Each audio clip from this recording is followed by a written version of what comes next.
Pension मिळाली काय तुम्हाला? नाही नाही, मी त्याला गेलो अजून नाहीच पाहिजे.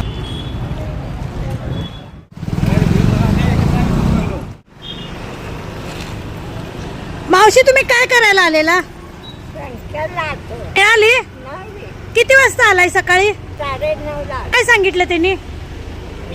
कार्ड घेतलं हा आणि ते नंबर आल्यावर हा काय ते काय कधी जाऊन काय काय केलं काय केलं मला ते काय कळायला नाही. त्याला तुम्ही पळत आलो. 9ला आलाय, आता 2 वाजल्यात. आता तुम्ही चालत जाणार? सोमवारी बुधवारी आता बघू म्हणाला. काय आपला आणायचं मोबाईल आणायला सांगितलं. काय आणणार मोबाईल याच्यावर? तुमच्याकडे मोबाईल नाही ना? अशा या म्हाताऱ्या लोकांच्याकडं कुठून मोबाईल येणार? तुला OTP कोण सांगणार, कोण देणार? याच्यावर काहीतरी साहेबांनी उच्च स्तरीयाला जाऊन काहीतरी याच्यावर एक तोडगा काढावा.